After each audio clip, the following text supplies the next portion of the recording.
কেমন খেতে বলো?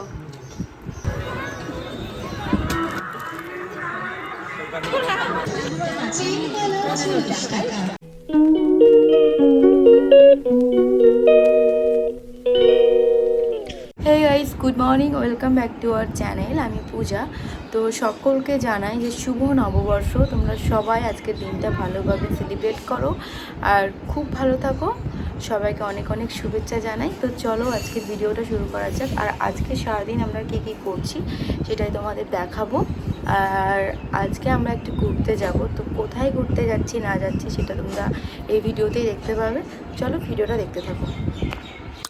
তো গাইজ, অনেক দিন পর এসেছে পাড়ায় বরফ আইসক্রিম। তো সেটার জন্য আমরা বাইরে চলে এসেছি আর দেখলাম যে হ্যাঁ, সত্যি সত্যি যে গানটা বাজছিল তো সেটা আইসক্রিমওয়ালার কাছ থেকেই বাজছিল। ওই জন্য আমরা বাইরে বেরিয়ে এসে দেখলাম যে হ্যাঁ, অনেক কালারের এখানে বরফ আইসক্রিম আছে আর অনেকগুলো আছে, যেটা থেকে আমরা কয়েকটা নিব। আর বাড়িতে কে কে খাবে সেটাও তোমাদেরকে দেখাবো, কারণ অনেক দিন পর বরফ আইসক্রিম খাবে সবাই। তো আমার তো ভীষণ মজা হচ্ছে, কালারগুলো খুব সুন্দর সুন্দর ছিল। তো এগুলোর পিস নিয়েছে 2 টাকা করে। তো আমি অনেকগুলো নিয়েছি। সেখান থেকে ঠাম্মাকে একটা দিলাম। তো ঠাম্মা খাবো না বলছিল, তারপর একটা দিলাম। চলো এখন বাড়ির ভেতরে যাই। তো ম্যাও তো খুব মজা পেয়েছে। চলো খেতে খেতে কেমন খেতে বলো। তো এখন চলো আমিও আইসক্রিমটা খাই আর দেখি কেমন। তো অনেক সুন্দর আইসক্রিম খেতে হয়েছে, অনেক দিন পর যেহেতু খেলাম তো খুব সুন্দর লাগছে। তারপর আমি স্নানও করে চলে এসেছি। আজকে পয়লা বৈশাখ, ওই জন্য সকাল সকাল স্নান করে নিয়েছি। তো তারপর চলো একটু ঘুমিয়ে নিই, এবার বিকেলে দেখা হচ্ছে। গাইস, এখন ঘুম থেকে উঠে পড়েছি আর এখন আমরা যাচ্ছি মেলাতে। তো চলো আমি রেডি হয়ে নিই, আর মেলায় গিয়ে কী করি সবটাই তোমাদের আমরা ব্লগের মধ্যে দেখাবো। আর আমি যে ড্রেসটা বার করেছিলাম সেটা আমি পরিনি, যেহেতু পয়লা বৈশাখ সেই কারণে নতুন একটা ড্রেস আমি পরে নিয়েছি। আর এটা তোমাদের আগের একটা ব্লগে আমি দেখিয়েছিলাম যে এই ড্রেসটা আমি নিয়েছি।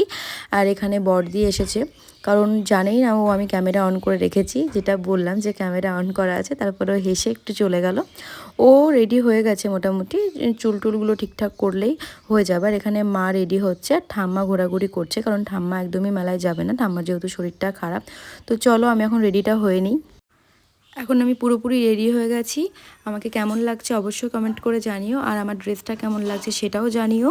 আর এখন ঠাম্মা দেখছিল যে আমি কি করছি, ভিডিও বানাচ্ছি সেটাই। আর মাকেও জানিও, আমার মাও রেডি হয়ে গেছে, কেমন লাগছে সেটাও তোমরা জানিও। প্রত্যেককে কেমন লাগছে অবশ্যই একটা কমেন্ট করে জানিও। আর এখন আমরা বেরিয়ে গেছি। আর তো দিদি আর থাকবে না, বাড়ি চলে যাবে আজকেই। টাটা। এখন আমরা রাস্তায় বেরিয়ে পড়েছি আর টোটোতে উঠে গেছি, দেখতে পাচ্ছ। আর এই জুতোটা আমার অনলাইনে অর্ডার ছিল, কিন্তু রাস্তায় বেরিয়ে পড়েছি আর তখনই আমার কাছে কল আসলো আর আমাকে এটা রিসিভ করতে হলো, কিছু করার নেই। এই জুতোটা আমি আর পরিনি, জুতোটা আমার অনেকটাই বড় হচ্ছে, আমার সাইজের একটু প্রবলেম হয়েছে, বুঝতে পারিনি আগে, ওই কারণে আমি রেখে দিলাম আর পরবো না। চলো মেলায় যাই। আমার মা, ম্যাও আর বড়দি কি করছে আমি জানি না, ফোন নিয়ে। সকাল মেলায় চলে এসেছি, দেখতে পাচ্ছ। মেলা এখনো কেউ আসেনি, পুরো ফাঁকা মেলা।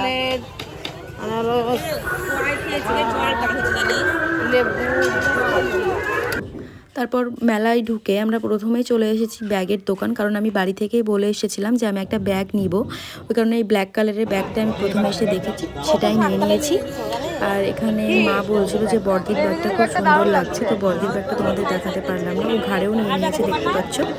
তো তারপর ম্যাও বলল খেলনা নেব, তো সেখানে ম্যাও একটা খেলনা নিল। আর মেলাটা তোমাদের দেখাচ্ছিলাম যে কেমন লাগছে। এখানে পুজো হয়, মঙ্গলবারের দিন জল ঢালা পুজো হবে, তোমাদেরকে আমি দেখাবো আমি যদি যাই সেদিন। তো এই যে এখানে মা একটা সাঁড়াশি নেওয়ার জন্য এসেছিলো, কারণ আমাদের সাঁড়াশিটা নষ্ট হয়ে গেছে, অনেক দিন হলো, খুব কষ্ট হচ্ছিল সেই কারণে। তারপর মেলায় এসে আমরা সাঁড়াশি নিলাম। আর এই যে কানেরগুলো খুব সুন্দর লাগছিল দেখতে, মা আমাকে কিনে দিয়েছে এই কানেরটা, আর বড়দি পছন্দ করে দিয়েছে। তারপর এটাও দেখছিলাম, এটা আমি আর নিইনি। তারপর আমি মাকে এই কানেরটা কিনে দিয়েছি, কেমন লাগছে অবশ্যই জানিও। আর পিসিমণিকেও একটা কানের দিয়েছি, এই রকম সেম কানের।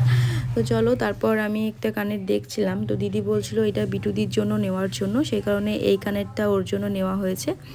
খুব সুন্দর কানের ছিল এই দোকানটায়, দারুণ হয়েছে কানেরগুলো। আর আমিও অনেকগুলো জিনিস নিয়ে নিয়েছি, তোমাদেরকে চলো দেখাবো একটা একটা করে যে আমি কি কি নিয়েছি।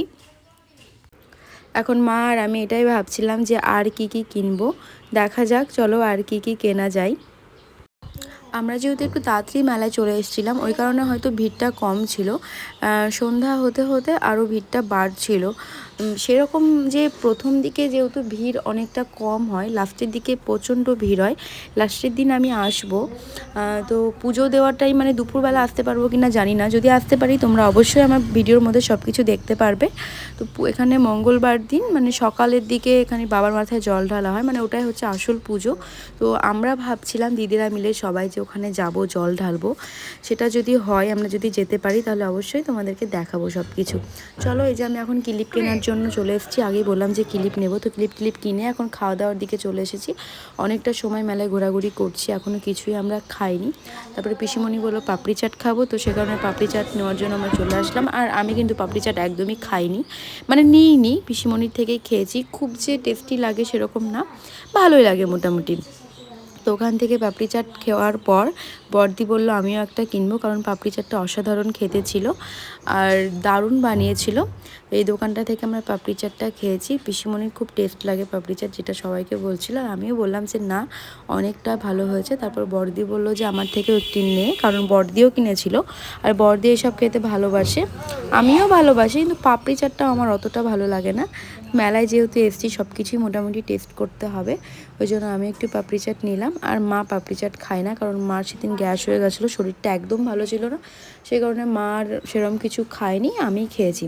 চলো পাপড়ি চাট খেয়ে নিই, তারপর আবার তোমাদের সাথে আরও কী খাই সেটা তোমাদের সাথে শেয়ার করি। আর এখানে ম্যাও খাচ্ছিল পাপড়ি চাট, কারণ ও মোটামুটি টুকটাক সব খেতেই ভালোবাসে। তো অনেক পাপড়ি চাট খাওয়া হলো, অনেক মেলা ঘোরা হলো, এবার চলো একটু খাওয়া দাওয়া করা যাক, কারণ আমি এখনও কিছু খাইনি গাইস। চলো খাই। এখন এসছি আমরা ঘুগনির দোকানে, আর আমার ঘুগনি খেতে অনেক ভালো লাগে, অনেক সুন্দর লাগে। আমার মায়েরও খুব ঘুগনি খেতে ভালো লাগে না। তোমরা হয়তো ভাবলে যে আমি বলবো ভালো লাগে, কিন্তু না, একদমই মা ঘুগনি প্রিয় না। ওই যে মটরগুলো মা অতটা ভালোবাসে না, কারণ শক্ত হয়ে থাকলে ভালোবাসে না, কিন্তু মেলারটা একদমই ভালো না বলবো না, কারণ মেলার ঘুগনিটা খুব সুন্দর লাগে আমার খেতে। তারপর এখন ঘুগনি খাওয়া কমপ্লিট, এখন আমরা চলে এসেছি চিকেন পকোড়ার দোকান, কারণ আমি এখান থেকে আর খাবো না, বসে খেতে আমার ভালো লাগছে না, এবার আমি বাড়ি নিয়ে যাব। আর এখানকার দোকানের এগরোলটা যেটা পিসিমণি নিয়েছে একটু পরেই আমরা খাবো, চলো সেটা বলবো, যে রিভিউটা দেবো কেমন হয়েছিল। আর চিকেন পকোড়া যেহেতু আমি বাড়িতে নিয়ে এসে খেয়েছি, সেই জন্য বলছি যে চিকেন পকোড়াটা একদম বাজে ছিল, খুবই বাজে। তো তারপর ভাবলাম চলো একটা আইসক্রিম নিয়ে নিই, আইসক্রিমটা খাই। তার মানে এতটা গরম মেলাতে, আগেই বললাম। এবার দেখো আমি আইসক্রিম খাওয়া শুরু করে দিয়েছি, রোলটা আমার মুখের সামনে এসে ধরেছে আর আমি খেয়েও নিয়েছি। তো চলো মেলাকে টাটা করে দিয়ে আমরা এখন বাড়ি চলে এসেছি, আর টোটো থেকে নেমেও গেছি। আর বড়দি চলে যাচ্ছে বাড়িতে, যেহেতু অনেক দিন হলো এসেছে, ওই জন্য পিসিমণি আর বড়দি দুজনেই চলে যাচ্ছে। তো আমার ভিডিওটা এই পর্যন্তই, ভালো লাগলে অবশ্যই একটা লাইক করে দিও, আর চ্যানেলটাকে সাবস্ক্রাইব করে দিও। দেখা হচ্ছে নেক্সট ব্লগে। Tata guys, by.